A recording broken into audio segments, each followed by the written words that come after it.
Class 10th का अध्याय 11 मानव नेत्र तथा रंग बिरंगा संसार। ठीक है, तो मानव नेत्र और रंग बिरंगा संसार से कुछ प्रश्न को देखेंगे हम लोग। नेत्र की समंजन क्षमता से आप क्या समझते हैं? ठीक है, तो इसका जो है ना स्पष्ट बात है कि जैसे कि कोई दूर की वस्तु है और कोई पास की वस्तु है, ठीक है ना, दोनों को वस्तु को देखने में हमारा जो लेंस का मोटाई है कभी कम जाता है कभी बढ़ जाता है। ठीक है, जब लेंस ज़्यादा मोटा होता है तो उस समय हम यानी कि किसी नज़दीक वस्तु को देख रहे हैं। लेंस यदि थोड़ा पतला हो रहा है इसका मतलब दूर की वस्तु को देख रहे हैं।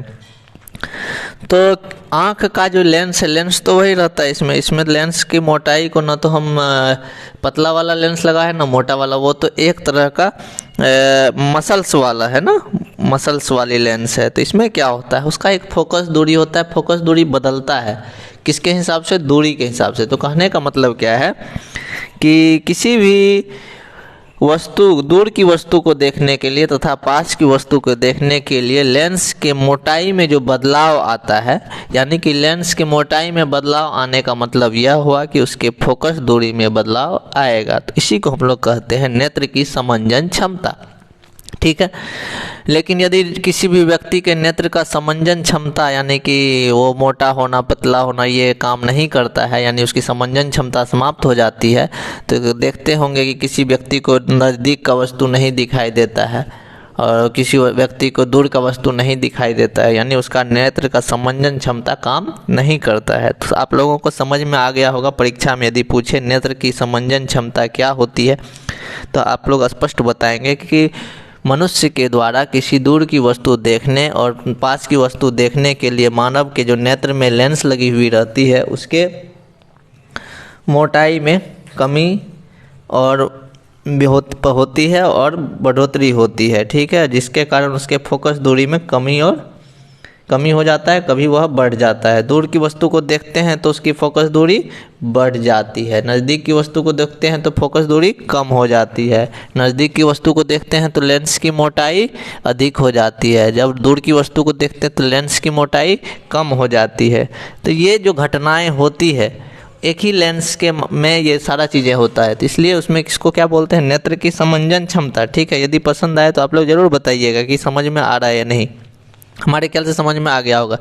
निकट दृष्टि दोष का कोई व्यक्ति है, 1.2 मीटर से अधिक दूरी पर रखी वस्तु को स्पष्ट नहीं दिख रहा है, तो इस दोष को दूर करने के लिए कौन सा लेंस का उपयोग करेंगे? निकट दृष्टि दोष को दूर करने के लिए, जब निकट दृष्टि दोष रहे तो निकट दृष्टि दोष में क्या होता है? नज़दीक का वस्तु अच्छे से दिखता है, दूर का वस्तु साफ नहीं दिखता है, और इस कंडीशन में हम लोग अवतल लेंस का प्रयोग करते हैं। ठीक है, निकट दृष्टि दोष समझ में आ गया, जिसमें पास की वस्तु दिखाई पड़ती है लेकिन दूर की वस्तु दिखाई नहीं पड़ती है, तो ऐसे चीज़ों को निकट दृष्टि दोष कहते हैं, और इसको दूर करने के लिए हम लोग अवतल लेंस लगाते हैं।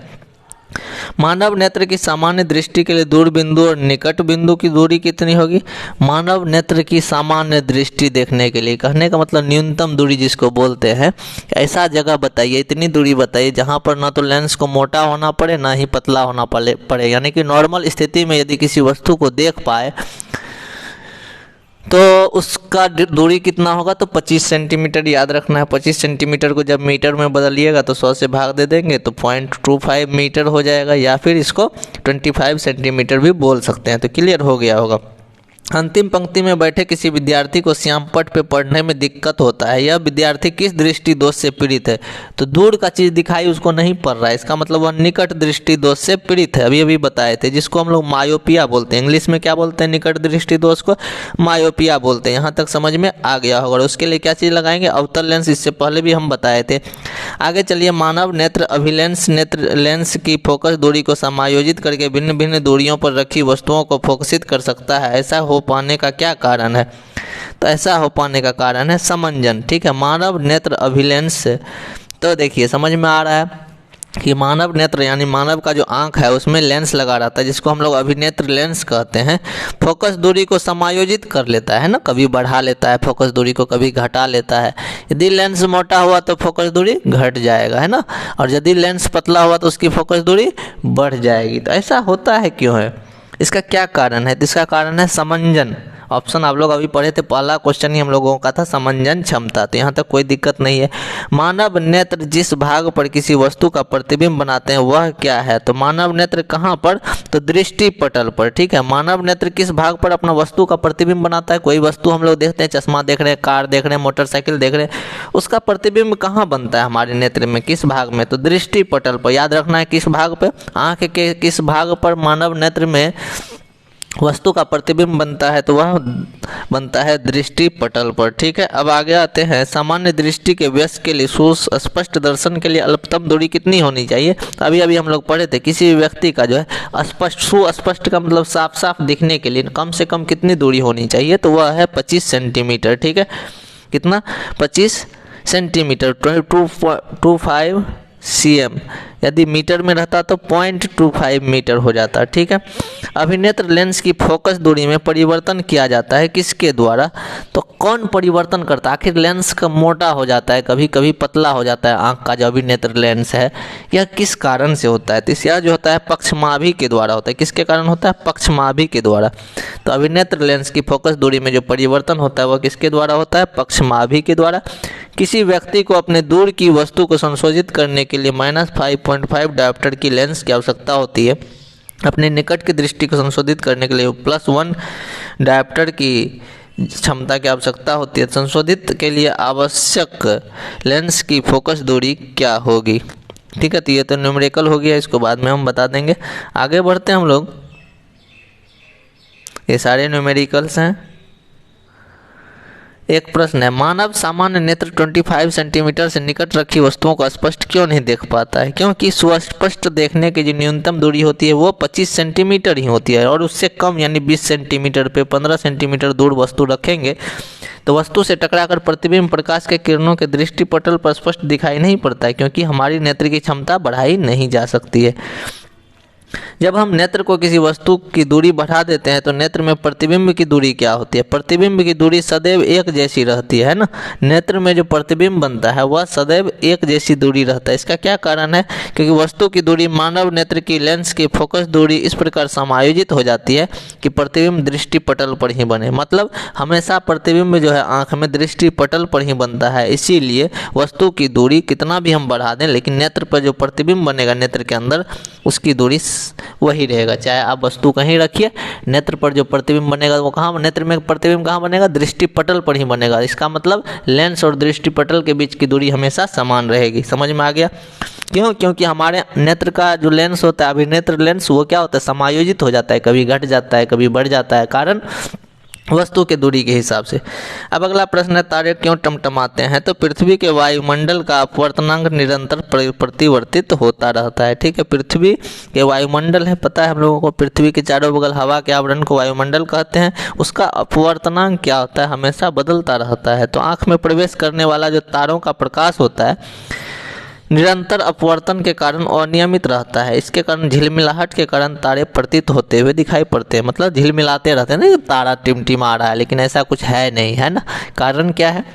क्योंकि हमारे धरती के चारों बगल क्या है? वायुमंडल है, उसमें अनेक प्रकार के हवा हैं। तो वो क्या होता है कि जब सूर्य तारा का प्रकाश इस वायुमंडल में प्रवेश करता है, तो जब वायुमंडल में प्रवेश करता है तो यहाँ पर अलग अलग हवा है, अलग अलग परिवर्तन होते रहता है उसमें, जिसके कारण जो है उसका अपवर्तनांक बदलते रहता है। और अपवर्तनांक जब बदल जाता है वायुमंडल का, हमेशा निरंतर यानी लगातार बदलते रहता है। कभी कुछ ऐसे कंडीशन में क्या होता है? प्रकाश का अपवर्तन होते रहता है और नियमित रूप से, कभी किधर गया कभी किधर गया। तो इस कारण से हमारे आँखों में जो प्रतिबिंब बनता है उसमें क्या लगता है? झिलमिलाहट प्रतीत होता है। कारण तो अपवर्तनांक पृथ्वी के वायुमंडल का हमेशा बदलते रहता है, जिसके कारण आँख में जो प्रवेश करने वाला तारों का प्रकाश है वो अनेक अपवर्तन के कारण बदलता रहता है, और जिसके कारण हमें तारा टिमटिमाते हुए दिखाई पड़ते हैं। अब है क्या कि व्याख्या कीजिए कि ग्रह क्यों नहीं टिमटिमाते हैं। सबसे पहले तो ग्रहों से पृथ्वी की दूरी बहुत कम है। ग्रह प्रकाश के भंडार होते हैं, जो प्रकाश की किरणें ग्रहों से आती है उसमें अपवर्तन नहीं होता है। निकटता प्रकाश का भंडार होने के साथ साथ इसकी स्थिति में परिवर्तन नहीं होता, तब वे टिमटिमाते हुए प्रतीत नहीं होते हैं। ठीक है, तो ग्रह क्यों नहीं टिमटिमाते हैं? तो सीधी सी बात है, ग्रह का बात करेंगे तो ग्रह में स्वयं का प्रकाश तो होता ही नहीं है। जब प्रकाश होता ही नहीं है, यहाँ पे स्पष्ट नहीं है, ग्रह क्यों नहीं टिमटिमाते हैं? ग्रह इसलिए नहीं टिमटिमाते हैं क्योंकि उसका खुद का प्रकाश होता नहीं है। जब उसका खुद का प्रकाश नहीं होता है तो वो टिमटिमाहट, उसमें कोई परिवर्तन नहीं होगा, कोई अपवर्तन नहीं होता है, और इसीलिए इसको क्या बोलते हैं कि यह टिमटिमाते नहीं है। सूर्योदय के समय रुख सूर्य रक्ताभ क्यों प्रतीत होता है? सूर्योदय के समय सूर्य रक्ताभ, इसका मतलब हो गया कि सूर्य का रंग खून के समान क्यों होता है। सूर्योदय हो या सूर्यास्त हो, सूर्य कहाँ होता है? क्षितिज पर होता है, ठीक है। उस समय सूर्य की किरणें पहले पृथ्वी वायुमंडल में वायु की मोटी परतों तक पहुंचती है, उसके बाद हमारी आंखों तक पहुंचती है। कम तरंगदैर्घ्य वाले प्रकाश अधिकतर भागों वायुमंडल के कणों पर किरण हो जाता है, लेकिन लंबी प्रकाश किरणें हमारे आंखों तक प्रवेश कर पाती है, इसलिए सूर्य लाल प्रतीत होता है। कहने का मतलब ये हो गया कि सूर्योदय और सूर्यास्त के समय में सूर्य हमें लाल दिखाई पड़ता है, क्योंकि सूर्य जो है हमसे बहुत दूर होता है उस समय में, ठीक है। और जब सूर्य की किरणें आती हैं तो आप लोगों को पता होगा सूर्य से जो है श्वेत रंग की किरणें निकलती है, और उस श्वेत रंग में 7 रंग होते हैं, जिसमें लाल रंग जो होता है बहुत दूर तक जाता है। तो लाल रंग पहले हमारे आँखों तक जल्दी पहुँच जाता है, और जिसके कारण हमें सूर्य का रंग लाल दिखता है। क्लियर है हुआ समझ में? चूँकि लाल का जो है तरंगदैर्घ्य बहुत ज़्यादा होता है, वो जल्दी अपनी दूरी तय कर लेता है, हमारी आंखों तक पहले पहुंच जाता है, इसलिए हमें सूर्य लाल दिखती है। समझ में आ गया होगा। सूर्योदय और सूर्यास्त के समय सूर्य हमसे थोड़ी दूर होती है, और वायुमंडल में उसको बहुत दूरी तय करके हमारी आंखों तक आना पड़ता है, जिसमें कि सबसे पहले कौन जीतता है? लाल रंग, है ना। लाल रंग की किरणें, श्वेत रंग में 7 रंग है, उसमें लाल रंग जिसका तरंगदैर्घ्य सबसे ज़्यादा होता है, इसके कारण वह परिकीर्णन होकर के हमारे आंखों तक पहुँच जाता है, इसलिए हमें सूर्य लाल दिखता है। किसी अंतरिक्ष यात्री को आकाश नीले की अपेक्षा काला क्यों प्रतीत होता है? तो अंतरिक्ष यात्री की बात करेंगे तो अंतरिक्ष में कोई वायुमंडल नहीं होता है। पृथ्वी के चारों बगल हवा का आवरण है, यहाँ पर एक वायुमंडल है, लेकिन जब अंतरिक्ष में कोई वायुमंडल नहीं होता, इसलिए वहाँ पर प्रकाश का प्रकीर्णन नहीं होता है, क्योंकि वायु के महीन कण ही प्रकाश का प्रकीर्णन करते हैं, और इसलिए अंतरिक्ष यात्री को आकाश काला दिखाई देता है। तो प्रश्न पूछता भी है कि किसी अंतरिक्ष यात्री को आकाश का रंग नीला की अपेक्षा काला इसलिए दिखाई पड़ता है क्योंकि वहाँ कोई वायुमंडल नहीं होता है। जब वायुमंडल नहीं होता है तो वहाँ पर कोई भी प्रकाश की प्रकाश के किरणों का प्रकीर्णन नहीं होता है, ठीक है। इसलिए आकाश का रंग काला दिखाई देता है। मानव नेत्र का एक स्वच्छ एवं नामांकित चित्र आप लोग बना लीजिएगा। मानव नेत्र है क्या? तो मानव नेत्र क्या है? एक मूल्यवान, एक बहुमूल्य चीज़ है जो कि सुग्राही ज्ञानेंद्रिय है, यानी कि किसी भी चीज़ को हम आँख से देख सकते हैं। यह कैमरे की भांति काम करता है। यह रंग बिरंगे संसार इसी आँखों की मदद से हम लोग देखते हैं। इसमें एक क्रिस्टलीय लेंस होता है जिसको हम लोग जो है अभिनेत्र लेंस भी कहते हैं। प्रकाश सुग्राही पर्दा जिसे रेटिना या दृष्टि पटल कहते हैं। रेटिना अंग्रेजी में बोलते हैं, हिंदी में दृष्टि पटल बोलते हैं। तभी से हम बता रहे थे कि दृष्टि पटल पर ही हमारा प्रतिबिंब बनता है। प्रकाश पर एक पतली झिल्ली से होकर के हमारे नेत्र में प्रवेश करता है। झिल्ली को कॉर्निया कहते हैं। क्या कहते हैं? झिल्ली को कॉर्निया कहते हैं। कॉर्निया के पीछे एक संरचना होती है जिसे परितारिका कहते हैं। यह पुतली के साइज को नियंत्रित करती है, जबकि पुतली नेत्र में प्रवेश करने वाले प्रकाश को नियंत्रित करता है। लेंस दूर या नज़दीक सभी प्रकार की वस्तुओं का समायोजन करके वास्तविक और उल्टा प्रतिबिंब बनाता है। सबसे पहले एक बार याद कैसे करोगे? तो मानव नेत्र क्या है? बहुत मूल्यवान है, सुग्राही ज्ञानेंद्रिय है, किसी भी चीज़ को ग्रहण करने वाली एक ज्ञानेंद्रिय हम लोग पढ़ते हैं। 5 ज्ञानेंद्रियाँ, आँख, कान, नाक, जीभ, त्वचा, जिसमें आँख भी आता है। यह कैमरे की तरह काम करता है। चलो ये भी पॉइंट लिख ही लोगे। इसकी मदद से हम रंग बिरंगे संसार को भी देख पाते हैं। इसमें एक क्रिस्टलीय लेंस होता है जिसको हम अभिनेत्र लेंस भी बोलते हैं। प्रकाश का एक सुग्राही पर्दा होता है जिस पर कि प्रतिबिंब बनता है, जिसको हम लोग रेटिना या दृष्टि पटल, ये हम लोग पहले पढ़े थे तो याद भी होगा, इस पर प्रतिबिंब बनता है। प्रकाश एक पतली झिल्ली के मदद से हमारे नेत्र में प्रवेश करता है, जिसको हम लोग कॉर्निया कहते हैं। हमारा आँख का जो ऊपरी परत है उसको क्या कहते हैं? कॉर्निया कहते हैं। इसी के को पार करके प्रकाश हमारे अंदर पहुँचता है, आँख के अंदर। कॉर्निया के पीछे एक संरचना होती है जिसे परितारिका कहते हैं। इसका मतलब आंख में सबसे आगे जो दिखता है उसको कॉर्निया बोलते हैं, उसके पीछे वाला पर्दा को हम लोग परितारिका बोलते हैं, जो पुतली के साइज को नियंत्रित करती है। आंख में एक पुतली होता है काला रंग का, देखे होंगे, जबकि पुतली नेत्र में प्रवेश करने वाले प्रकाश को नियंत्रित करती है। लेंस दूर और नज़दीक सभी प्रकार की वस्तुओं को समायोजित करती है। क्लियर हो गया? सबसे पहले क्या पाया जाता है? कॉर्निया। कॉर्निया के पीछे क्या होता है? परितारिका। परितारिका के बाद क्या होता है? तो भैया पुतली, आँख के आगे में जो पुतली होता है प्रकाश को नियंत्रित करता है, और पुतली के साइज को नियंत्रित करता है परितारिका। और कॉर्निया क्या करता है? प्रकाश को अंदर आने देता है। और लेंस का क्या काम होता है? वो समायोजित करता है लेंस को, कभी मोटा करना कभी पतला करना। तो ये क्लियर हो गया। इसमें प्रतिबिंब कैसा बनता है, वास्तविक और उल्टा बनता है। नेत्र की समंजन क्षमता आपको बता दिए हैं कि नेत्र की समंजन क्षमता यानी अभिनेत्र लेंस जो होता है दूरी के हिसाब से, यदि वस्तु नज़दीक है तो लेंस मोटा हो जाएगा यानी उसकी फोकस दूरी कम हो जाएगी। यदि वस्तु दूर है और लेंस पतला हो जाएगा और उसकी फोकस दूरी बढ़ जाएगी। इस घटना को हमेशा घटते रहना होता है ना, हम कभी दूर की वस्तु देखते हैं कभी पास की वस्तु, ये ऑटोमेटिक होता है। इसी को बोलते हैं नेत्र की समंजन क्षमता।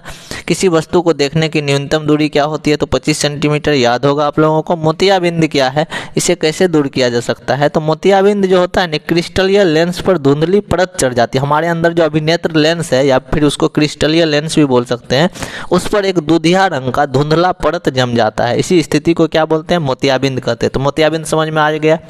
मोतियाबिंद जो होता है अभिनेत्र लेंस या क्रिस्टलीय लेंस पर एक मोटी दूधिया परत या धुंधला परत बन जाता है, ठीक है, जिसके कारण आदमी देख नहीं पाता है। इस स्थिति को मोतियाबिंद कहते हैं। इसे शल्य क्रिया द्वारा दूर किया जाता है। अब आता है दृष्टि दोष क्या है, यह कितने प्रकार के होता है। दृष्टि दोष में क्या होता है, हम समंजन क्षमता खो देते हैं। दृष्टि दोष में क्या हो जाता है, हमारा जो नेत्र का अभिनेत्र लेंस का क्रिस्टलीय लेंस का जो समंजन क्षमता है, जिसके मदद से हम दूर की वस्तु को देख पाते हैं, पास की वस्तु को देख पाते हैं, उसका जो कैपेसिटी होता है, जो कि अपना वो क्षमता ही खो देता है, तो उसको हम लोग क्या बोलते हैं, दृष्टि दोष बोलते हैं। दृष्टि दोष 3 प्रकार के होते हैं। निकट दृष्टि दोष जिसको मायोपिया बोलते हैं, दीर्घ दृष्टि दोष जिसको हाइपर मायोपिया बोलते हैं, जरा दृष्टि दोष जिसको प्रेस बायोपिया बोलते हैं। तो निकट दृष्टि दोष मायोपिया, जिसमें कि हम लोग निकट की वस्तु को देख पाते हैं लेकिन दूर की वस्तु को नहीं देख पाते हैं। दीर्घ दृष्टि दोष में क्या होता है, दूर की वस्तु दिखता है, निकट की वस्तु नहीं दिखता। जरा दृष्टि दोष में दोनों प्रॉब्लम होता है। निकट दृष्टि दोष मायोपिया किस प्रकार की दृष्टि दोष है, इसे कैसे दूर करते हैं, दूर करने का उपाय हम लोग बताए थे, अवतल लेंस। निकट दृष्टि दोष में कोई व्यक्ति निकट की वस्तु को स्पष्ट देख पाता है परंतु दूर की वस्तु को नहीं देख पाता है, ठीक है। इसको दूर करने के लिए हम लोग अवतल लेंस का प्रयोग करते हैं। दीर्घ दृष्टि दोष में सेम उल्टा हो जाएगा, हाइपर मायोपिया। इसको कैसे दूर करेंगे, तो इसमें क्या होता है, दूर की वस्तु को तो हम स्पष्ट देख पाते हैं लेकिन निकट की वस्तुओं को नहीं देख पाते हैं, ठीक है। इसमें प्रतिबिंब दृष्टि पटल पर न बन करके दृष्टि पटल के पीछे बनता है। इसमें क्या होता है, जिसको दूर दृष्टि दोष होता है, इसमें इसका जो वस्तु का प्रतिबिंब बनता है कहाँ बनता है, दृष्टि पटल के पीछे बनता है। इसमें व्यक्ति स्पष्ट रूप से नहीं पढ़ पाता है या फिर नहीं देख पाता है।